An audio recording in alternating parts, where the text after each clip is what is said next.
My name is Steve Williams. I live at 213 Cantrell Street. I am speaking to two budget items that we just talked about, number 1 and number 6, both touch on the quiet zone or touch by or should be included in my humble opinion. So I would like to finish what I was speaking to last meeting, specifically the construction of the pedestrian bicycle bridge over Wolfensberger and comparing it to the construction of a quiet zone, which many residents in Castle Rock are still waiting for. Castle Rock Parks and Recreation statistics show that this summer's June through September, and I got this today, trail utilization on each side of Wolfensberger averaged 65.5 persons daily, for a total of about 131 users, compared to the several thousand that cross the 3 intersections daily, including those individuals that conduct business, shop, visit, and live in the downtown area. Speaking with Nicole Carner, Castle Rock's budget manager, concerning the budget in general and Castle Rock Trails budget in particular, led me to these conclusions. The bottom line is that monies are collected by the town of Castle Rock, and they are dispersed into various accounts through the budget adoption process, and then the town council approves the budget after review. We're doing it right now. For example, the Trails account will pay for the approved pedestrian bike bridge over a 3-year period, not all at once, spread out. A quiet zone fund could be created and monies dispersed over a period of several years too, because the entire process for the quiet zone takes from 3 to 5 years until it's operational. In other words, late 2018 at best, or 2020 in a worst case scenario, if approved and the process was started here tonight. It would take that long before we have a quiet zone. It has been stated the funded projects need to be of economic benefit to the town. It seems to me that a few pedestrians and bicyclists on a free trail and bridge don't come close to having the economic impact of the downtown businesses and taxes generated from the many Castle Rock residents and visitors who would appreciate the creation of a quiet zone, much less addressing the more important safety issues at the crossing. In the next few weeks, you will be prioritizing funding projects for 2016, and that quiet zone may not even be on the list. So please consider the economic benefits of the quiet zone to the downtown area.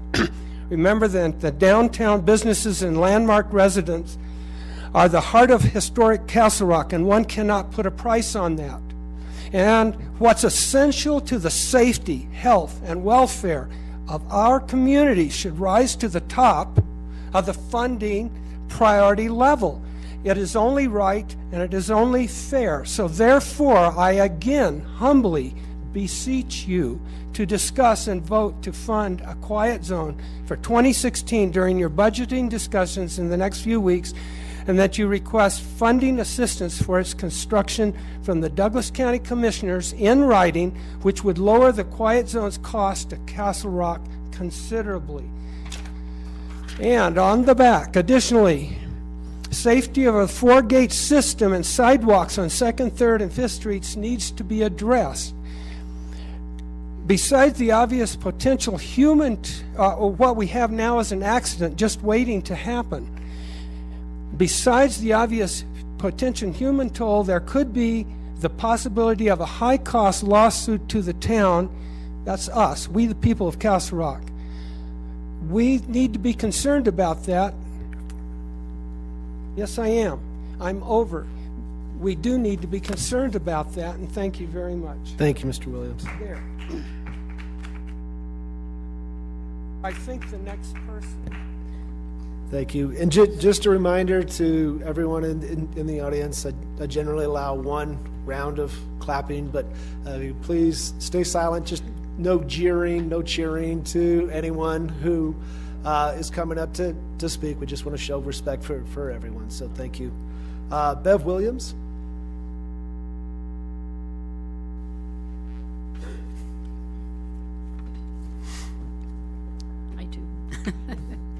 My name is Bev Williams, and I, too, live at 213 Cantrell Street. Tonight's agenda stated that the proposed 2016 budget would be introduced to the town council and the community, and as our town manager just stated, the top priority listed is to provide outstanding public health and safety services. I repeat, to provide outstanding public health and safety services. While reading this Castle Rock publication, Your Town Talk, under the article newcrgov.com launched this month, I noticed the beginning paragraph reads, "Our community is something special. Community events, stellar public safety services, a charming downtown, and so much more make Castle Rock the place people want to live, etc." Again, stellar public safety. If we really believe this, then we need to include funds in the 2016 budget for the installation of 4-quadrant gates at the railroad intersections on 5th, 3rd, and 2nd Streets to make them safer. The train horns just don't do it. Each of you received an email from a neighbor, Melanie Vizzano, who worked for the state collecting data concerning railroad fatalities and injuries. And I would like to quote the following with her permission. "Towns and cities all over the country are stepping up and improving railroad crossing. The mentality regarding railroad crossings will soon be, if you are in a town where you hear a train horn, be on guard. Railroad crossing equipment and safety measures are below standards." As more and more towns, cities, and counties are utilizing safer technology and equipment for railroad crossings, we haven't. The culture across the country is finally shifting from merely eliminating noise to the even bigger issue of why would we deny our town of these new, safer methods? The Association of American Railroads recently introduced a safety campaign called Operation Lifesaver, where they use these statistics. 25% of those killed at railroad crossings are trying to maneuver through gates. 94% of accidents are due to people being on the tracks as pedestrians and in cars when they shouldn't be. And new gates and undated crossing systems have decreased accidents by 30% nationwide. I was a teacher at Columbine High School when the Columbine shootings occurred, and I have witnessed firsthand how such a tragedy causes unthinkable devastation to the families whose children lost their lives and those suffering permanent physical and emotional damage. It also takes an enormous toll on the psyche of the community, one that often never goes away. I would hate to see such a tragedy, even one of a smaller magnitude, occurred here. At Columbine, we had no forewarnings. Here in Castle Rock, we do. And we in Craig and Gould see them on a regular basis. People racing their cars to beat the trains by zigzagging around the lowering barriers, as well as people forced into the roadway to cross the tracks because sidewalks are lacking. The signs of an impending tragedy could not be more clear. The funding for safer intersections should be beyond debate. The 2016 budget needs to include funds to enhance the safety at our railroad crossings. It's time to put our money where our mouth is. Only then can we truly purport with complete integrity that Castle Rock has its top priority, public health and safety. Thanks so much. Thank you, Ms. Williams. Just a point here, Mr. Sprague. There appears to be a breeze blowing through up here. Temperature is dropping. Do you mind checking these windows, seeing if they should be closed? So I appreciate it. Thank you. The elderly are subject to temperature. That's right. Next, I have Andor Wyler.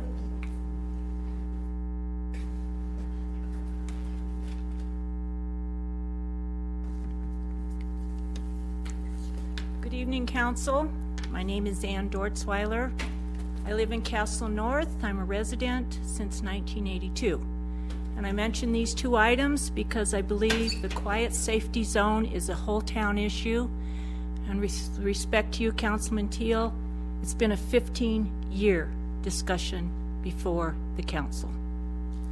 To put it in perspective, tonight I'm going to ask the council to reconsider placing the train quiet safety zone issue on the 2016 town budget.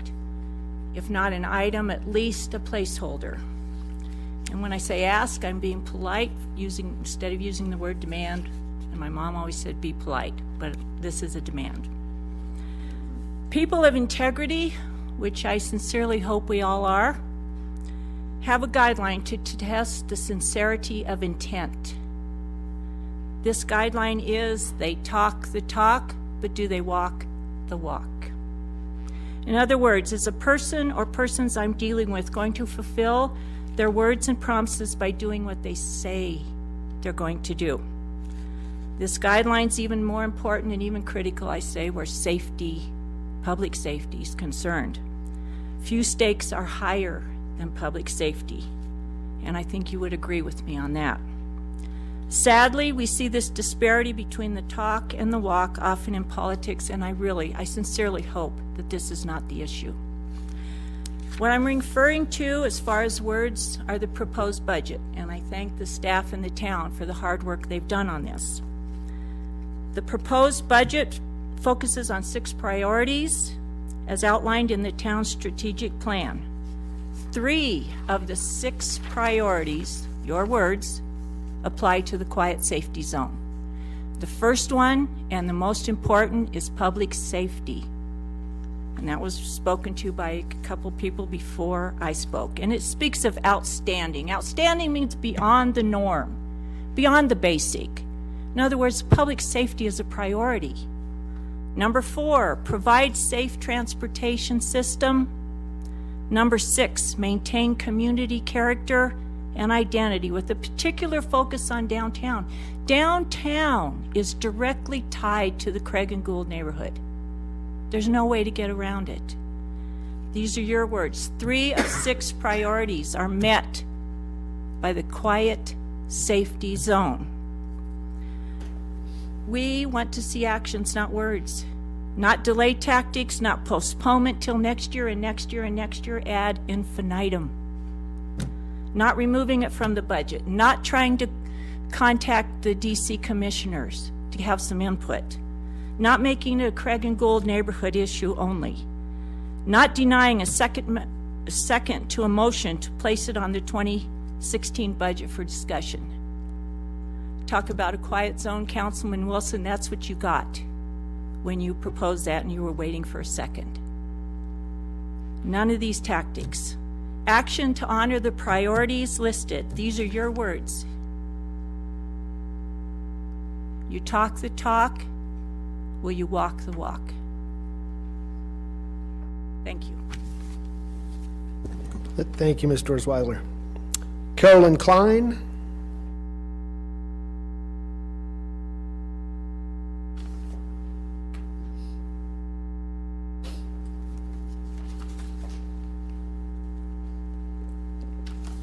My name's Carolyn Cline. I live in Castle Rock, and it's always been called the Southridge subdivision. I noticed on the map downstairs, now it's called something else. I bought a home there 20 years ago, and I've lived in Castle Rock since 1982. At the risk of sounding redundant, I'd also like to address our number 1 priority of safety in this town. Perhaps from a different angle, my big concern is health. What is the effect of long-term exposure to excessive noise on the people's health that are exposed to this day after day, whether they're business owners or whether they're residents of the neighborhood? I would really like to encourage all of you to include the quiet zone in the 2016 budget. Not as a study. How many studies have already been done? I mean, there have been other studies on this concern. This is a concern of over 10 years. So it's not a new item for discussion. Items of discussion, certainly when they affect the town. Just as an aside, I'd like to know how much discussion there was on this elevated walkway over Wolfensberger. Has this been a concern for 10, possibly 15 years? I ride my bike out that way a lot. I have a road bike. Don't use the trails out there. And can't remember when I last saw another cyclist crossing Wolfensberger at the same time I was. I'm happy to push a walk button like I do downtown, if there was a stoplight at the intersection, but, So anyway, just as a comparison, as an aside, I'm wondering how much discussion, how many years this elevated walkway has been under discussion. So, yeah, and if we boil it down to how many people can benefit from improvements to our rail crossings, I think you'd find that it would be a lot. And I thank Mr. and Mrs. Williams for coming up with specifics of how many people cross these streets every day. And so again, I just really want to encourage you to include this in the budget this next year. Thank you.